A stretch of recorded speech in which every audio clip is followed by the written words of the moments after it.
Cześć, jest wczesna wiosna. Bardzo lubię ten okres, kiedy można sobie siedzieć na tarasie, pić kawkę.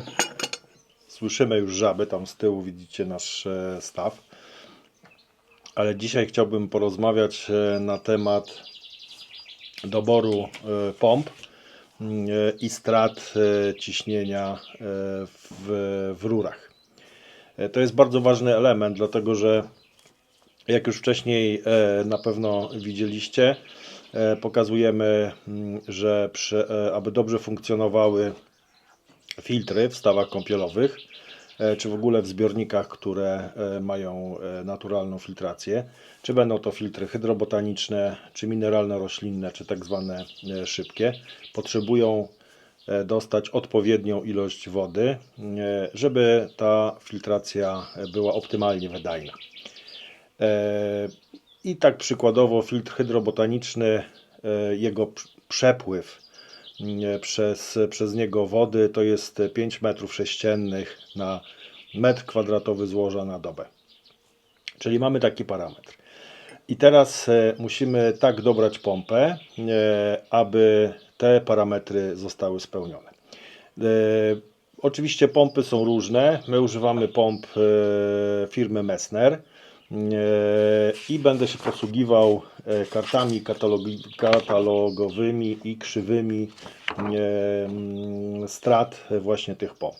Tutaj zobaczcie, mam wydruk, ale zaraz się przerzucimy na laptopa i będę Wam tłumaczył, co to jest ta krzywa i jak się nią posługiwać.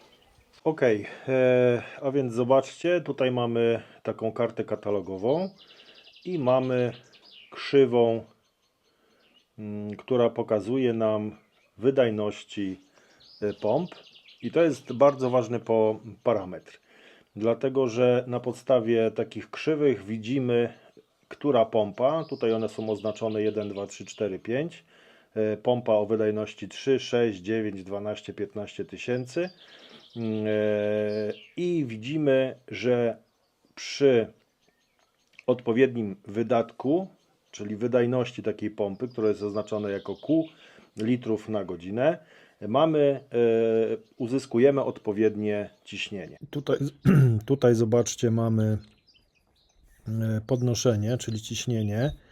To są pompy, które mają niewielkie podnoszenie, dzięki temu są energooszczędne, bo taka pompa ma 80 do 280 W tylko pobiera prądu, ta największa, ale ciśnienie mamy tutaj w metrach wysokości słupa, więc wiemy, że 10 metrów to jest słupa wody, to jest 1 atmosfera, a więc zakładamy, że chcemy uzyskać sobie takie powiedzmy 0,5, 0,4 dla uproszczenia atmosfery, czyli 4 metry słupa wody, i zobaczcie, wychodzi nam tutaj, że przy takim ciśnieniu będziemy mieć wydatek około 7,5 tysiąca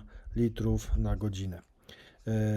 To jest bardzo ważne, żeby ustalić. Ale dochodzi nam jeszcze druga sprawa, a mianowicie uwzględnienie długości odcinków, którymi ta woda musi przepłynąć od pompy do złoża. I też musimy dodać w takim razie stratę na takich odcinkach.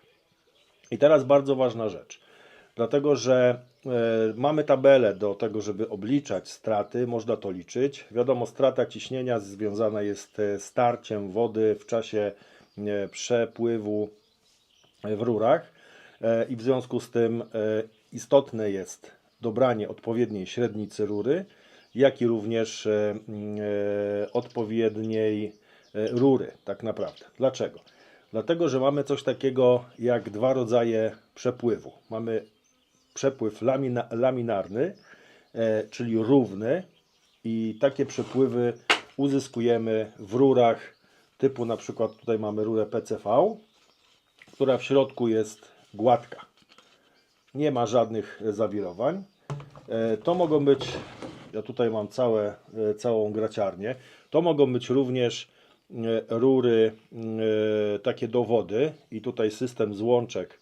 Mam jakąś taką starą złączkę z obciętą rurą, czyli rura niebieska K do wody pitnej, to może być też rura do nawodnienia w systemie łączenia właśnie takich złączek.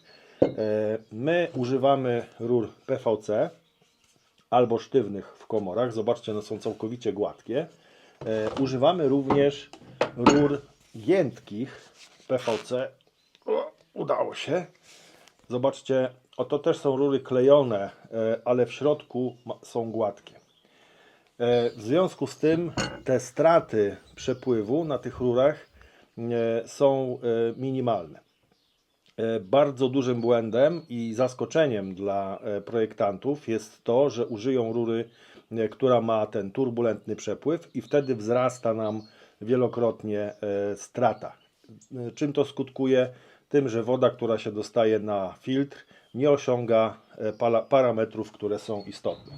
I tutaj zobaczcie, ja mam takie przykładowe rury karbowane, tak, różne są i one w środku nie są gładkie. Czyli ta woda powoduje wiry w czasie przepływu, w związku z tym te straty są większe. I tutaj też taka rura właśnie karbowana, one są fajne, elastyczne, ale nie nadają się do stosowania przy jakichś bardzo długich odcinkach, dlatego że straty, które powstają w tych rurach, całkowicie nam zaburzają przepływy.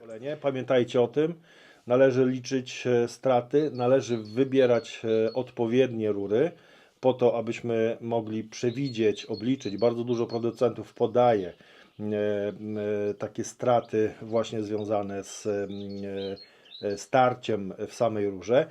Powinniśmy to liczyć, ponieważ najważniejsze dla nas jest to, abyśmy uzyskali odpowiednie przepływy na złożu. Dlatego wtedy złoże będzie działało prawidłowo i nie będzie żadnych zaskoczeń. Ja sobie dalej słucham śpiewu ptaków, żaby się już odzywają. No i do zobaczenia nad stawami. Dzięki.